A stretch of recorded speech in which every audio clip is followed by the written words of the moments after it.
welcome back to the pack. And on this episode of the pack, we're going to be talking about market structure continued.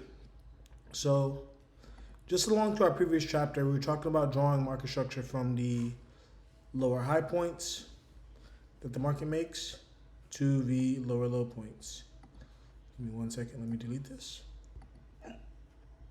Remove, and here we go. Ready to go.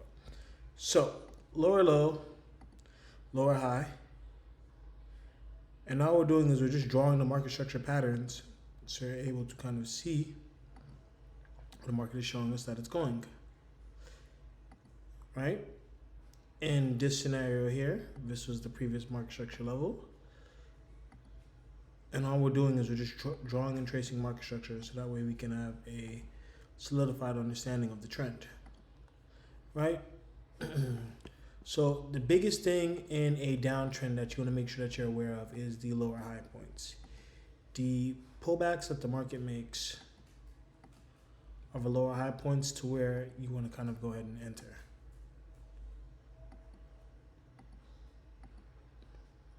Right? But once a lower high is broken, we have a trend transition. You can see that right here. This is the peak.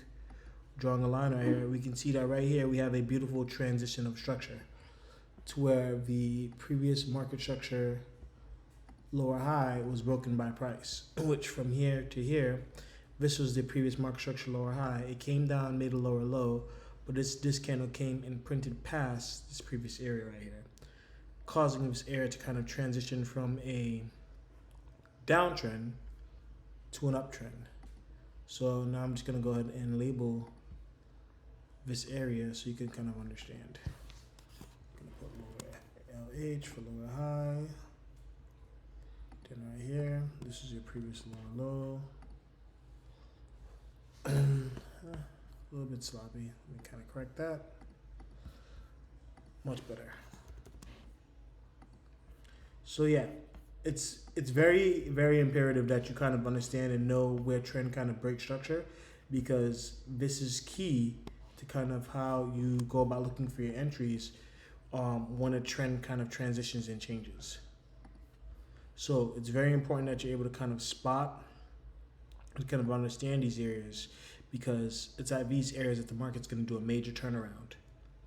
So you can see that right here, after this low is created, we have what we call a bullish engulfing right here. Bullish engulfing happened. We broke above our very first retest right here, which is a retest. And we continued. Then we made a little market structure higher low right here. So right here, we have a beautiful market structure higher low.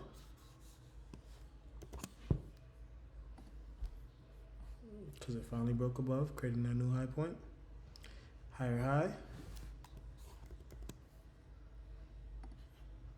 Then higher low, and so on. So the key is within this whole area is kind of to know where the trend kind of transitions. So that's another reason why we draw out our market structure so that way we're able to, again, identify and see where it is that the trend is going to transition at. So by drawing this, it just makes it a little bit more simplistic for you to kind of see. You can see again, this line right here was just because in fact it was right here. Want to pull it down and get a median to where it's touching every single wick. You can see that right here, it's touching a wick, here it's touching a wick, here it's touching a wick, here it's touching a wick. So you got the median portion of where it's touching the wick. Alrighty. So this is just market structure continued to kind of go over it to make sure that we can understand the transition of trend as well. So just always keep that in mind. Alright, I'll see you guys in the next one. Deuces.